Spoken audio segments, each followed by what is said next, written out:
우리가 요즘 주일 11시 예배 때 개인 경건의 시간에 대해서 우리가 좀 생각을 해보고 있는데, 자, 오늘이 그 마지막 시간입니다.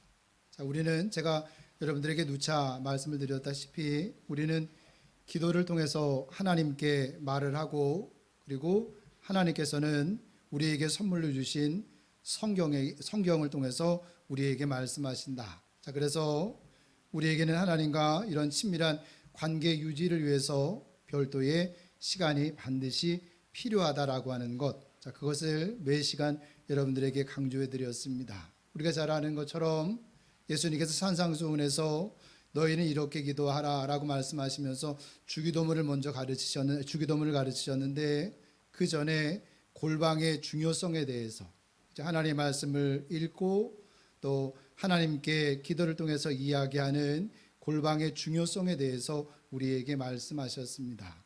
자, 제가 오늘 아침에 있었던 그 일을 통해서, 제 개인 경건의 시간에 있었던 일을 통해서 이 부분을 좀 설명했으면 좀 더 나을 것 같다라는 생각이 좀 갑자기 들어서 이야기를 합니다. 새벽에 저 같은 경우 요즘 특별히 오늘 이런 기도를 중심으로 해서 하나님 앞에 정말 간절하게 기도를 했습니다. 하나님의 얼굴을 종에게 숨기지 마시고 주의 성령을 종에게 강하게 쏟아부어 주셔서 하나님의 권능으로 하나님께서 나에게 맡기신 이 주님의 몸된 교회를 정말 잘 섬겼으면 좋겠습니다. 하나님, 제 힘으로는, 하나님 제 능력으로는 계속해서 한계점에 부딪힙니다. 얼굴을 숨기지 마시고 이 종을 불쌍히 여기셔서 이 교회를 사랑하셔서 종에게 성령을 부으셔서 하나님의 권능으로 이 일을 감당할 수 있도록 하나님 도와주세요.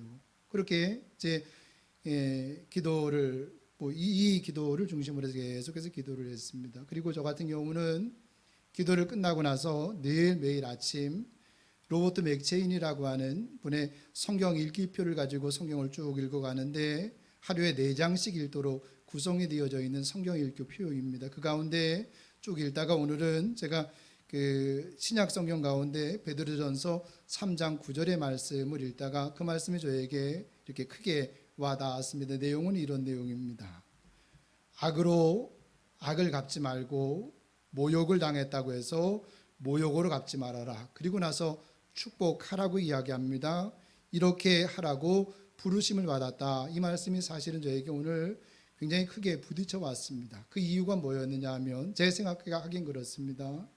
제 마음 가운데 좀 이렇게 받아들여지지가 않는, 용서가 잘 안 되는 그런 한 분이 계십니다. 우리 교회 성도랑은 아무 상관없습니다.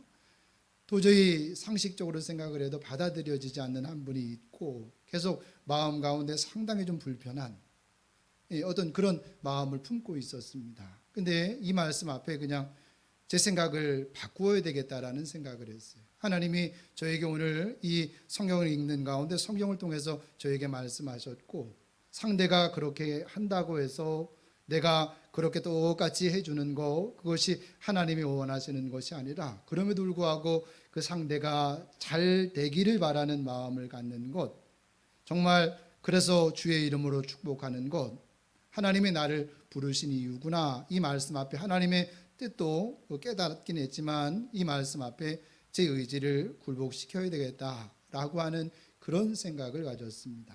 자, 여러분, 이 개인 경건 시간이라고 하는 것은 이처럼 기도 그리고 성경을 읽는 것을 통해서 우리가 하나님에게 이야기를 하고 하나님의 음성을 들을 수 있는 굉장히 귀한 시간이죠. 그런 의미에서 기도와 성경 읽기, 이것은 신앙생활의 가장 기본 중에 기본이라고 말씀을 드릴 수 있습니다. 이 기본을 반복적인 훈련을 통해서 습관화해서 매일 이 기본으로 돌아가는 거예요. 매일 이 기본으로 매일 돌아가는 거예요. 그래서 기도를 통해서 나는 나의 사정을 하나님께 아뢰고, 하나님은 하나님의 성경을 통해서, 하나님의 말씀을 통해서 나에게 끊임없이 말하실 수 있도록 매일 이 기본적인 생활로 내가 돌아가는 겁니다. 충실한 하루하루만큼 단단한 미래 준비는 없다는 것을, 여러분, 우리는 우리의 경험을 통해서 사실은 다 알고 있습니다. 자, 지난주에는 성경 읽기의 중요성과 그리고 성경 읽기를 위한 전략들에 대해서 우리가 살펴보았습니다. 자, 하나님이 성경을 통해서 우리에게 나에게 하시는 말씀을 더 많이 들을수록 이제 우리가 성경을 통해서 하나님이 나에게 직접 하시는 말씀을 더 많이 들을수록 하나님을 더 많이 알게 되고 하나님을 더 깊이 경험할 수 있다라고 하는 것을 우리가 기억할 필요가 있습니다. 여러분 한번 그 성경에 여러분이 가지고 있는 성경을 들고 한번 저를 한번 좀 따라해 보시겠어요? 여러분 한번 성경을 다 이렇게 들어 보시겠어요? 오른손으로. 그리고 저를 한번 따라해 보시는 겁니다. 자, 이 손가락입니다. 성경을 읽고, 제 말만 아니어서 이 행동까지 하시는 겁니다. 이렇게 다 들어보셔요. 자, 성경을 읽고, 요 손가락으로 하는 겁니다. 두 번째, 성경을 묵상하고, 세 번째, 성경을 배우고, 이번째 새끼 손가락입니다. 성경을 암송하고, 마지막 손가락 하나가 남았죠. 자, 이렇게 펴보세요. 마지막이 뭘까요? 성경을 순종하고인데 이거를 떼면 어떻게 돼? 떼는 순간 그죠? 뚝 떨어지는 거예요. 제가 내려놓으세요. 제가 지금 뭐를 말씀을 드리고 싶으냐 하면 성경을 읽고 성경을 암송하고 성경을 묵상하고 성경을 배워서 잘 안다 할지라도 이것이 성경 순종으로 이어지지 않으면 그냥 뚝 떨어지는 거예요. 아무 소용없는 거예요. 그래서 야고보서 가운데 오면 하나님의 말씀을 듣고 은혜를 받았다 할지라도 이것을 순종으로 옮기지 않으면 자기 스스로를 속이는 거래요. 자기 스스로를 속이는 사람들이 너무 많대요. 며칠 전에 제가 새벽에 읽었던 그 성경 내용 가운데 누가복음 8장 21절 말씀이 있습니다. 이 말씀입니다. 하나님 말씀을 듣고 예수님이 하신 말씀입니다. 하나님 말씀을 듣고 행하는 자가 내 형제요 내 가족이래. 하나님 말씀을 듣고 행하는 자가 내 형제고 내 가족이라고 말씀합니다. 자, 오늘 이 시간에는 이제 기도 생활에 대해서 살펴볼 텐데 오늘 읽었던 본문을 제가 메시지 성경으로 여러분들에게 다시 한번 읽어드릴 테니까 여러분 잘 들어보십시오. 나는 그대가 무엇보다 먼저 기도하기를 바랍니다. 그대가 아는 모든 방법을 다 동원해서 그대가 아는 모든 사람들을 위해서 기도하십시오. 특히 통치자들과 정부가 바르게 다스릴 수 있게 기도해달라고 기도하십시오. 그래야 우리가 겸손히 묵상하면서 단순하게 사는 일에 조용히 마음을 쏟을 수 있습니다. 그것은 구주 하나님께서 우리에게 바라시는 생활 방식입니다. 자, 지난주에 우리가 성경을 읽을 때 성경을 보다 잘 이해를 하기 위해서 우리가 읽는 개역 개정판 옆에 좀 다른 성경 번역을 좀 놓고 읽으면 상당히 도움이 된다라고 말씀을 드렸는데 제가 오늘 읽었던 성경 본문을 다른 성경 번역인 메시지 성경으로 여러분들에게 읽어드렸으면 내용이 훨씬 더 쉽게 다가오죠. 제가 조금 다시 한번 좀 정리를 해볼게요. 무엇보다도 먼저 기도를 힘쓰라고 조언을 해요. 바로 이것이 하나님께서 우리에게 바라시는 생활 방식이라고 이야기를 해요. 기도가 우리의 삶의 중심에 있어야 된다. 항상 기도해야 된다. 이것이 하나님이 우리에게 바라시는 생활 방식이다 라고 지금 바울이 그의 예제자 디모데에게 조언을 하고 있습니다. 그러면서 이렇게 이야기합니다. 무엇보다도 먼저 기도할 때 모든 방법을 다 동원해서 예를 들면 뭐 개인 기도 또 대표 기도 또 같이 어떤 문제를 놓고 합심하는 합심 기도 등등이 있겠죠. 자, 모든 기도 방법들을 다 동원해서 우리가 아는 모든 사람들을 위하여 기도하는 중보 기도자의 삶을 살아야 된다라고 이야기를 하고 있어요. 주변은 사람들을 위한 기도에는 위정자들을 위한 기도가 반드시 포함되어져야 된다라고 이야기를 하면서 나라와 우리 주변이 평안해야 모든 경건함과 거룩한 가운데 조용히 평화롭게 살 수 있다. 그러니 모든 방법을 동원해서 모든 사람들을 위해서 기도해야 된다라고 이야기를 하는 거예요. 오늘 본문의 말씀이 그렇습니다. 자, 그래서 이 시간에는 우리가 기도할 때 그 기도 속에 자리 잡고 있어야 되는 5가지 기도의 유형에 대해서 간략간략하게 좀 함께 살펴보면서 우리 기도 생활에 좀 도움을 얻을 수 있었으면 좋겠습니다. 첫 번째로 우리는 하나님을 먼저 바라볼 수 있어야만 합니다. 우리 마태복음 6장 9절 말씀 한번 읽어보도록 하겠습니다. 읽겠습니다. 너희는 이렇게 기도하라. 하늘에 계신 우리 아버지요. 주기도문이 이런 식으로 먼저 시작이 되어지고 있고, 제가 이 말씀을 여러분에게 수도 없이 많이 말씀을 드렸습니다.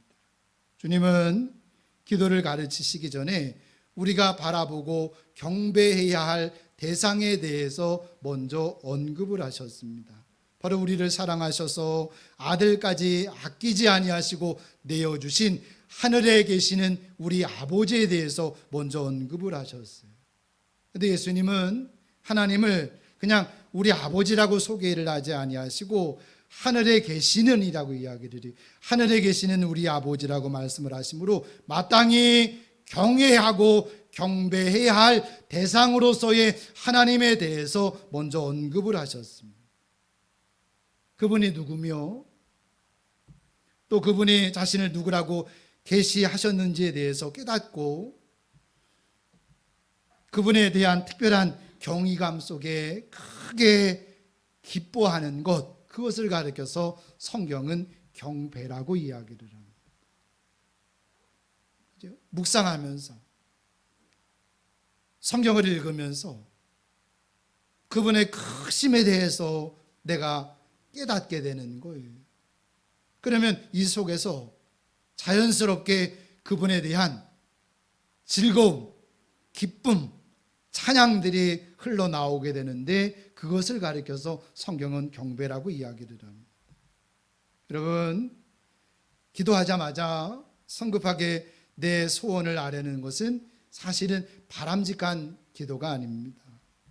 하나님 앞에서 하나님에 대해 충분히 묵상하면서 조용히 머무는 시간들이 그래서 우리에게 필요한 거예요. 여러분, 이 시간을 반드시 가지셔야 됩니다.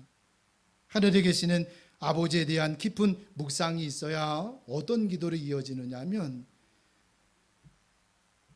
하늘에서처럼 이 땅에서도 아버지의 이름이 거룩히 여김을 받으시기를 원합니다. 이건 여러분 하나님에 대한 경외함이 없이는 나올 수 없는 기도예요. 주님이 하늘에 계신 우리 아버지요 라고 말씀하시고 나서 먼저 경배에 대해서 말씀하신 거예요. 하늘에 계신 우리 아버지 하나님께서 하늘에서 천군과 천사에게 그 이름이 거룩히 여김을 받고 찬미를 받는 것처럼 이 땅의 모든 사람들이 그렇게 하나님을 경외하고 경배하기를 원합니다. 이런 거룩한 마음들이 기도를 통해서 쏟아져 나오는 거예요. 이것이 우선이다라고 주기도문에서 우리에게 가르쳐 주셨습니다. 그래서 하나님에 대해서 여러분 충분히 먼저 묵상하는 것이 기도를 시작하는 부분에 있어서 굉장히 중요하죠. 이것을 위해서 또 하나 좋은 방법은 뭐냐면 찬송가 중에 우리가 부르는 이 찬송가 중에 경배의 찬송들이 있잖아요. 예를 들면 오늘 우리가 함께 불렀던 8장 같은 경우 거룩 거룩 거룩, 제가 오늘 아침에 이 찬송도 부르고 또 주 하나님 지으신 모든 세계, 새벽 예배 때는 목이 잠겨 있잖아요, 그죠? 그래서 이제 이 말씀을 읽기 전에 그 하나님을 좀 더 경배하고 싶어서 그거를 이렇게 들었어요. 얼마나 감동이 되는지. 이런 찬송들을 통해서 이 부분들을 마음에 새기는 거예요. 그러면서 자연스럽게 내 마음 가운데 찬송가 가사의 내용처럼 그분을 그냥 즐거워하는 거예요. 그냥 그분을 기뻐하게 되는 거예요. 이게 경배이죠. 이런 시간이, 이런 기도의 유형 가운데 이런 경배의 시간이 반드시 우리에게 있어줘야 된다라고 하는 것이겠죠. 자, 또 하나는 저 같은 경우는 이렇게 여기서 앞에서 기도를 하다가 이 십자가를 쳐다보면서 저는 이사야의 내용들을 묵상하면서 기도할 때가 많습니다. 이사야 6장 가운데 오면 이사야가 환상 가운데 거룩하다 거룩하다 거룩하다 찬송과 영광을 받으시는 여호와 하나님의 영광을 보잖아요. 근데 바로 다음 장에서는 보라 처녀가 잉태하여 아들을 낳을 것이니 이름을 임마누엘이라 하리라. 지금 이사야가 보았던 그 하나님이 사람의 몸을 입고 이 세상에 오신다라고 하는 것을 봐요. 기절초풍할 일이지요. 근데 이사야 53장에 가보면 우리는 무릇 양 같아서 각기 제 길로 갔거늘 여호와께서 우리 무리의 죄악을 그에게 담당시키셨대요. 이 십자가에서 다 일어나고 있는 일들이잖아요. 어떻게 경배하지 않고 어떻게 찬양하지 않을 수 있어요? 어떻게 하나님을 노래하지 않을 수 있어요? 이 사실들을 가만히 마음 가운데 담고 묵상하면 이 내용들을 가슴에 다 담을 수 없는 거예요. 그게 경배로, 그게 찬양으로 흘러나오는 거죠. 자, 기도에 있어서 이 하나님을 노래하고 하나님을 경배하는 것, 여러분 반드시 있어야 되는 굉장히 중요한 요소 가운데 하나입니다. 어찌 보면 전부라고 말씀을 드릴 수 있습니다. 자, 두 번째로 이제 두 번째 해야 될 일은 뭐냐면 우리 자신을 가만히 들여다보는 거예요. 자, 누가복음 18장 13절입니다. 읽겠습니다. 시작. 하나님이여 불쌍히 여기소서 나는 죄인으로소이다. 예수님의 비유 중에 나오는 세리의 기도잖아요. 자, 여러분 우리가 하나님을 바라보면 우리가 하나님을 마음에 두고 가만히 묵상하면 경배와 찬양이 이 속에서 이렇게 넘쳐나요. 이건 뭐 그냥 그렇게 하려고 하는 게 아니라 하나님을 마음에 두고 묵상하다 보면 이것이 그냥 샘물처럼 이 안에서 이렇게 흘러나오고 이것이 이렇게 흘러넘쳐요. 자, 그러나 우리가 우리 자신을 가만히 들여다보면 뭐가 보이느냐 하면 죄밖에는 안 보여요. 회개할 죄밖에는 안 보여요.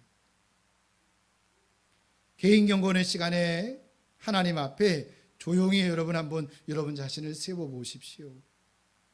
그렇게 되면 우리의 정신이 맑아질 뿐만 아니라 그것을 통해서 뭐가 보이기 시작하냐면 우리의 본 모습이 보이기 시작을 해요.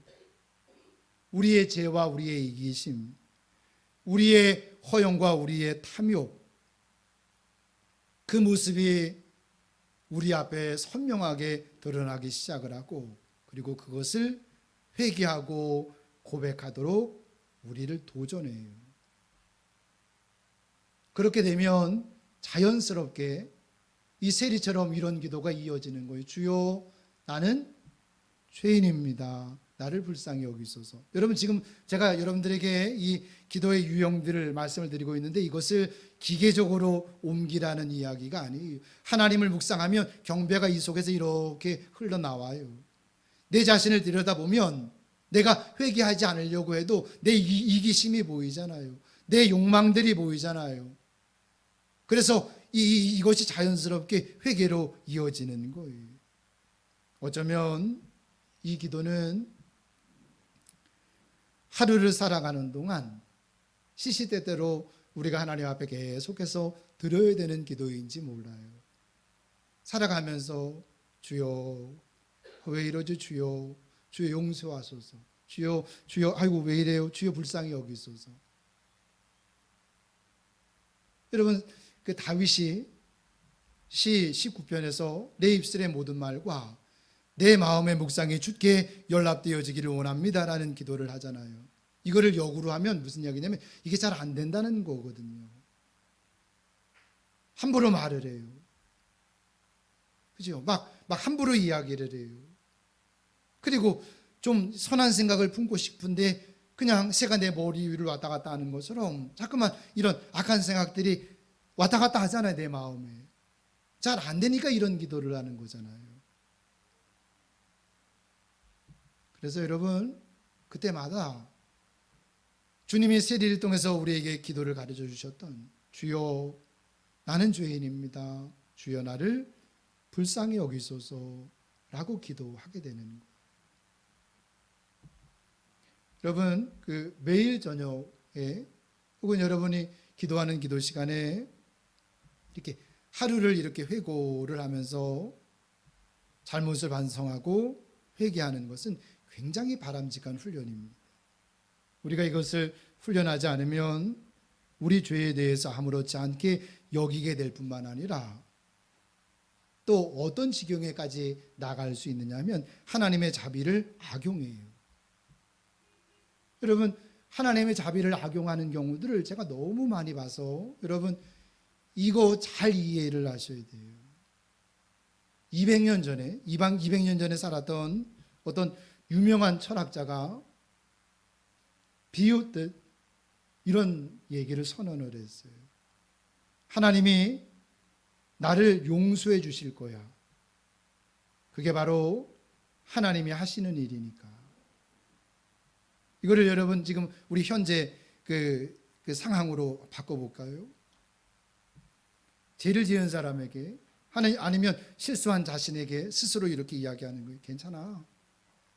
하나님이 여전히 나를 사랑하는데. 제가 여러분들에게 도전을 하겠습니다. 그런 성경이 있으면 저에게 가지고 오세요. 그런 성경 구절이 있으면 저에게 가지고 오세요. 괜찮아. 하나님이 여전히 나를 사랑하시니까. 그런 성경 구절이 있으면 그 성경 구절을 저에게 갖다 대세요. 이거는 하나님의 은혜를 악용하는 거예요. 하나님의 자비를 악용하는 거예요. 하나님은 성경에서 절대로 그런 하나님으로 당신을 계시하지 아니하셨어요. 죄를 슬퍼하지 않으면, 그 죄에서 돌아서지 않으면 망한다고 이야기를 해요. 괜찮아. 하나님이 여전히 나를 사랑하시는데. 성경에서 이야기하는 하나님이 아닙니다. 성경과는 전혀 상관없는 하나님입니다. 로마서 2장에서 그렇게 하나님의 자비를 악용하는 자들에게 이렇게 이야기를 해요. 그것은 하나님이 심판하시는 날에 하나님의 진노를 쌓는 행위래요. 괜찮아. 하나님이 나를 사랑하시니까. 괜찮아. 하나님이 나를 용서하실 것인데. 아니, 아프도록 죄를 슬퍼하고 그 죄로부터 돌아서지 않으면 여러분 내 마음이 딱딱한 돌처럼 굳어버려요. 그 마음 가운데 하나님을 두기를 싫어하며 하나님이 상실한 마음대로 그대로 내버려 두신다라고 이야기하죠. 아무 일도 일어나지 않아요. 하나님의 자비를 악용하는데도 아무런 일도 일어나지 않는다고요. 그건 하나님의 자비가 아니 하나님의 자비를 악용하고 있는 거예요. 성경에서 그런 식으로 하나님의 자비를 이야기한 적이 없고 그런 식으로 하나님의 자비를 악용해도 좋다라고 이야기한 적이 없어요. 여러분 날마다 자신을 점검하며 회개하는 습관을 삼으십시오. 그래야 겸손과 함께 자신의 부끄러움을 깨닫고 더 큰 경건의 자리로 나갈 수 있었으면 좋겠다라는 갈망이 내 안에서 계속해서 커지는 거예요. 그죠? 그래서 이 우리가 기도하는 가운데 이 회개의 영역이 그래서 사실은 중요한 겁니다. 자, 세 번째 유형은 뭐냐면 이제 주변 사람들을 돌아보는 겁니다. 자, 우리 한번 1절을 읽도록 하겠습니다. 오늘 본문인데 같이 읽겠습니다. 시작. 그러므로 내가 첫째로 권하노니 모든 사람을 위하여 간구와 기도와 도구와 감사를 하되. 자, 중보기도에 대한 거죠. 우리가 아는 모든 방법으로 우리가 아는 모든 사람들을 위하여 기도하라고 말씀을 하고 있어요. 주님은 당신의 제자들은 물론이고 원수들을 위하여 기도하심으로 우리에게 그런 기도의 모범을 보이셨습니다. 여러분 13권의 서신서를 쓴 사도 바울의 그 서신서를 읽어보십시오. 사도 바울은 자신이 개종시킨 사람들의 이름을 열거해 가면서 자신이 개척하여 세운 교회의 이름을 불러가면서 그리고 자신이 한 번도 만난 적이 없는 성도와 교회를 위해서 끊임없이 기도했던 사람이 바울이었습니다. 우리 주일날 여기 나오셔서 대표 기도하시는 분이 우리 교회 두 분이 계십니다. 우리 양 집사님이 매 주일 대표 기도는 마라나타가 나와야 끝납니다. 그죠? 마라나타가 나와야 이제 기도가 끝나는가 보다. 우리 장로님 기도는 제가 이거 설교 원고에 써놨는데 오늘 햇빛 이걸 빼놓으셨습니다. 언제나 하셨는데 우리 염장로님 마지막 기도는 선교사님들의 사역을 위한 기도가 나와야 이제 기도가 마무리되는가 보다. 네, 그렇지 않습니까? 두 분의 기도의 특징이 그렇습니다. 제가 왜 이 말씀을 드리냐면 개인 기도든 대표 기도든 아니면 합심 기도든 어떤 형태의 기도이든 우리 기도 속에는 다른 사람들을 포함하고 있어야만 합니다. 그렇죠? 모든 방법을 다 동원해서 모든 사람들을 위해서 기도하라고 하는 게 그거예요. 선교사를 위해서도, 나라를 위해서, 위정자들을 위해서, 내 가족을 위해서. 그렇죠? 주변을 돌아보세요. 기도해 줘야 되는 사람들이 너무 많은 거예요. 가깝게는 내 그 가족을 위해서, 교회를 위해서, 주변을 여러분 돌아보세요. 기도의 내용들이 너무 많아요. 기도로 도와야 되는 사람들이 사실은 너무 많은 거예요. 바로 이거야말로 우리가 그들에게 줄 수 있는 최고의 섬김이며 사랑일 것입니다. 기도는 사랑입니다. 그죠? 기도는 사랑입니다. 자, 빌립보서 우리 1장 19절 읽어보도록 하겠습니다. 읽겠습니다. 시작. 너희의 간구와 예수 그리스도의 성령의 도우심으로 나를 구원에 이르게 할 줄을 아는 고로. 자, 너희의 간구. 여러분 한번 언더라인을 해보세요. 너희의 간구. 그리고 예수 그리스도의 성령의 도우심. 또 한번 언더라인을 한번 해보시겠어요? 여러분 이 두 개를 이어서 이렇게 읽어도 무방할 것 같습니다. 내가 누군가를 위해서 믿음으로 기도하면 성령께서 역사하신다는 거예요. 자, 내가 자식을 위해서 간절히 기도하면 그리스도의 성령께서 자식의 마음 가운데 빛을 비추셔서 그리스도의 영광을 비치게 하신다는 거예요. 내가 자식을 위해서 기도하면 하나님이 그 자식에게 역사하신다는 거예요.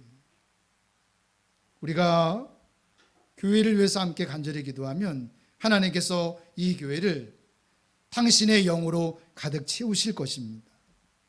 여러분이 여기서 설교하는 저를 위해서 기도한다면 하나님께서 성령으로 저를 도우셔서 여러분과 주님의 몸된 교회를 하나님의 능력으로 섬기게 하실 줄로 믿습니다. 그래서 여러분은 매일 저를 위해서 기도해 주셔야 되는 그게 사랑이고 그것이 여러분들을 위한 기도입니다. 기도하면 성령께서 그렇게 역사하신다. 여기서 기도하면, 그렇죠? 여기서 우리가 기도하면 저기에서 하나님께서 역사하시는 거예요. 그러니 이 빌립보서는 옥중서신이거든요. 바울이 그들을 위해서도 기도하고 그들에게 자신을 위해서 기도해 달라고 부탁을 해요. 옥에 갇혀 있어요. 수족이 다 쇠사슬에 묶여 있어요. 그러나 여러분 손은 모을 수 있잖아요. 그러나 무릎은 꿇을 수 있잖아요. 그들을 볼 수 없지만 그들에게 갈 수 없지만 거기서 기도하니 하나님이 여기서 기도하니 하나님이 거기서 역사하는 거예요. 빌립보 교회 성도들이 거기서 기도하니 하나님이 사도 바울이 갇혀 있는 감옥에서 역사하시는 거예요. 그를 도우시는 거예요. 이게 기도예요.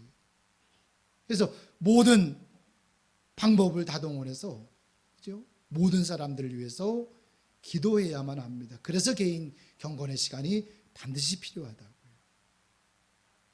네 번째, 과거를 여러분 돌이켜보는 겁니다. 우리 신명기 8장 2절입니다. 신명기 8장 2절 읽겠습니다. 시작. 내 하나님 여호와께서 이 40년 동안에 내게 광야길을 걷게 하신 것을 기억하라. 뭐를 기억하라고요? 그들이 광야를 지나오는 40년 동안 주 하나님께서 그들에게 어떤 은혜를 베푸셨는지 기억하래요. 다시 이야기하면 감사하라는 거죠. 그죠? 감사하라는 거죠. 그럼 신명기를 읽어보면 여기 말고도 여러 차례 하나님의 구원과 인도하심을 기억하고 감사하래요. 적어도 10번 나옵니다. 신명기에만. 어떤 성경학자는 감사하라는 말이 성경에 366번이 나오는데 매일 기억하는 거예요. 기도할 때도 여러분 과거를 한번 돌아보세요. 지금까지 나를 인도하신 분이 하나님이시잖아요. 감사하는 거예요. 그죠? 그것을 잊지 않고 감사하는 거예요. 찬송가 301장이죠. 지금까지 지내온 것 주의 크신 은혜라. 다음 주가 여러분 추수감사절이잖아요. 그러니까 지난 1년 동안 하나님이 나를 지켜주시고 인도하신 그 은혜를 우리가 한번 기억하는 거예요. 그리고 감사를 배우는 거예요.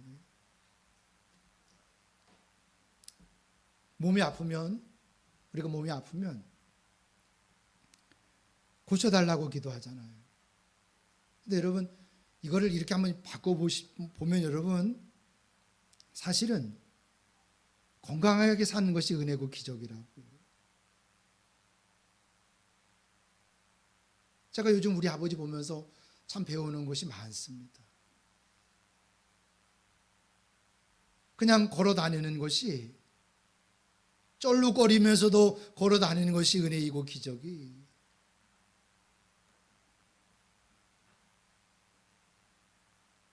다 기적이고 다 은혜예요. 지금 먹고 사는 것이 은혜이고 기적이라고요. 이렇게 항변할 수 있어요. 몸이 매일 이렇게 아픈데요. 먹고 사는 게 왜 이렇게 힘든지 모르겠어요. 왜 이렇게 가난한지 모르겠어요. 왜 이걸 벗어나지 못하는지 모르겠어요. 성경이 이야기를 해요. 그러나 믿음의 부유한 자가 되게 하셨대요. 믿음의 부유한 자가 되게 하셨잖아요. 하나님이 사랑하시는 자들에게 주시기로 약속하신 하나님의 나라를 받을 수 있는 상속자로 삼아주셨잖아요. 나는 왜 이런지 모르겠다고. 그래서 하나님이 믿음의 부유한 자가 되게 하셨잖아요. 내가 기적이에요. 오늘이 은총이에요. 기억하면 가만히 논리적으로 생각해 보면 눈물이 펑펑 나오면서 감사할 것밖에는 없어요. 루터는 이런 이야기를 했어요. 선한 사람은 있는 것을 생각하고 감사하고 악인은 없는 것을 생각하고 불평한대. 늘 원망하고 늘 불평하는 거. 여러분 이혜인 그 수녀님 아시죠? 그죠? 카톨릭 수녀님이신데 암 투병 중에 쓴 시가 아주 몇 년 전에 그 일간지에 실린 적이 있습니다. 짤막한 시인데 굉장히 많은 것을 생각하게 하는 내용입니다. 감사 더 깊어지고 사랑 더 애틋해지고 기도 더 간절해졌습니다. 우리는 고통하면 고통만 생각하잖아요. 근데 역시 고수는 달라요. 이 고통을 통해서 지금까지 지내온 것이 하나님의 은혜였다라고 하는 것을 새롭게 다시 확인하는 자리가 된 거예요. 역시 고수는 달라요. 그죠? 자, 감사 더 깊어지고 사랑 더 애틋해지고 기도 더 간절해졌습니다. 기억하면 우리가 논리적으로 생각하면 감사하지 않을 것이 없어요. 그래서 여러분 기억과 감사기도 이 두 가지를 항상 반복하고 또 그렇게 할 수 있도록 자신을 독려하는 것이 굉장히 유익합니다. 그래서 여러분 기도가 필요한 이유예요. 왜 기도를 해야 되냐면 우리는 자꾸만 기도하면 구했는데 왜 하나님이 안 주시는지 모르겠다고. 아니 여러분, 왜 이 기도에 감사가 필요하냐면 다 주신 거잖아요. 다 주신 거잖아요. 이거를 기억하면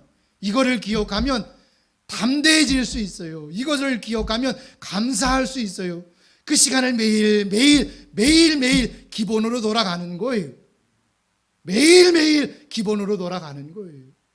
이것이 쌓이면서 단단한 미래가 만들어지는 겁니다. 그래서 기도가 필요하다고. 아니 뭐 기도해도 별 소용이 없는데 뭐 기도해봤자, 그런 세속적인 생각을 가지고 있으니 개인 경건의 시간을 갖지 않는 거예요. 개인 경건의 시간은 반드시 필요해요. 반드시 있어야만 합니다. 반드시 기본으로 돌아가야 됩니다.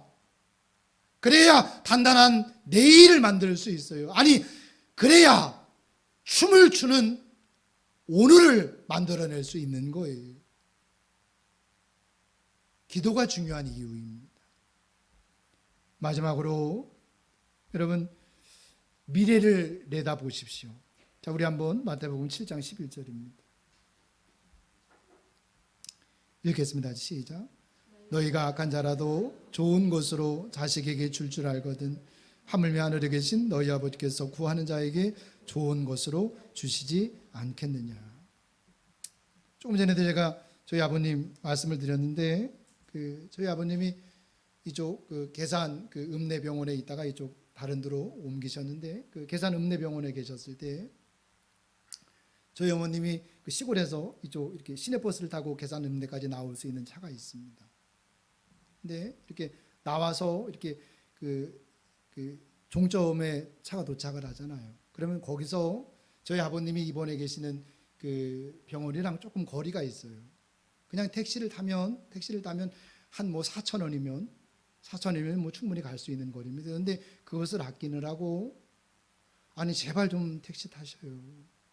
이제 우리가 모시러 갈 때는 상관없죠. 저희들이 모시고 병원으로 가면 되니까. 근데 이제 혼자 나오실 때가 있잖아요. 아버지 때문에.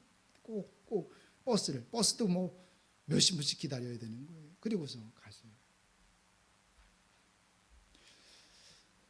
제가 왜 이런 얘기를 했냐면, 몇 년 전에 제 동생 승용차가 좀 사고가 있었는지 어찌됐든 차를 좀 바꿔야 되는 상황이 됐어요. 근데 월급쟁이들 다 똑같잖아요. 근데 이제 그때 사과를 따는 철이었고 입금이 되지 않겠습니까? 그죠? 좀 입금이 되지 않겠습니까? 근데 저희 아버님, 저희 어머님이, 제가 이제 저희 집 장남이다 보니까 상의를 하시는 거예요. 어떤 걸 말씀을 하시냐면, 야 이배야, 네 동생 좀 차 사는데 좀 보태면 좀 어떻겠니? 그냥 이제 저한테 좀 미안하신가 보죠. 아, 하셔요. 자식인데 원하시면 하실 수 있죠. 근데 굳이 하셔야 되겠어요? 근데 하시고 싶으면 하셔요. 근데 차를 사는데 1,000만 원을 선뜻 내놓으셔요. 그리고 아주 새 차를 샀습니다. 몇 년 전입니다. 새 차를 샀어요. 근데 며칠 전에 저희 어머님이 그 사실조차 까마득하게 아마 잊어버리셨어요. 기억력이 없다라는 얘기가 아니고요. 주고 끝난 거예요. 그게 부모잖아요. 자, 자기 자신한테는 얼마나 인색한지 몰라요. 지금 예수님이 말씀하신 게 그거예요. 너희가 비록 악할지라도. 이걸 이렇게 바꿔볼까요? 너 자신에게 인색하고 다른 사람에게 인색하다 할지라도 자식에게는 전부를 줄 알거든. 하물며 하늘에 계시는 너희 아버지께서 구하는 자에게 좋은 것을 주시지 않겠니? 그 이야기. 이런 미래를 내다보라고 하는 것은 이제 우리의 필요를 하나님께 구하는 거예요. 빌립보서 4장 6절에 이런 말씀이 있어요. 아무것도 염려하지 말고 다만 모든 일에 기도와 간구로 너희 구할 것을 감사함으로 하리라. 모든 일이. 여러분, 우리는 기도하다가 쓸데없는 걱정을 할 때가 많아요. 이런 것을 구해도 되나? 여러분, 그건 하나님이 걸러내실 거예요. 모든 일이에요. 모든 일. 자녀의 일이든 돈 문제든 내 성격적인 결함의 문제든 모든 일이 다 구할 수 있다라고 다 아버지께 가지고 나오래요. 이런 거 기도해도 되나? 그걸 하나님이 골라내신다니까요. 쓸데없는 걱정하시지 마시고요. 모든 일이에요. 모든 일을 다 하나님께 가지고 나올 수 있어요.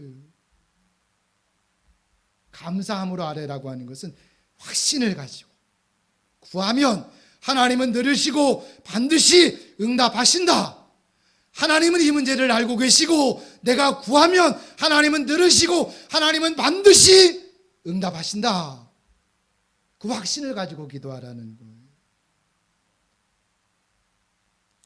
염려하지 말고. 무슨 이야기예요? 염려를 기도로 바꾸면 그것은 내 문제가 아니라 그 순간 아버지의 일이 되는 거예요. 염려를 기도로 바꾸면 그것은 내 문제가 아니라 이제 하나님의 일이 되는 거예요. 왜요? 하나님은 내 아버지시니까요. 자식의 차가 노가 된 거예요. 근데 부모에 있어서는 그게 내 일인 거예요. 내 자식이니까요. 그래서 모든 일이에요.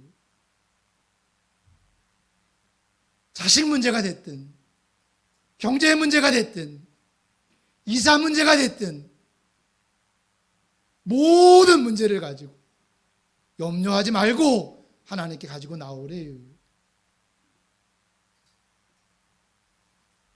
너희가 비록 악할지라도 자식에게 좋은 것을 줄 줄 알거든. 하물며 하늘에 계신 너희 아버지께서 뭐라고 말씀하세요? 누구에게? 구하는 자에게. 자식에게가 아니에요. 구하는 자식에게. 모든 일을 감사함으로 아뢰십시오.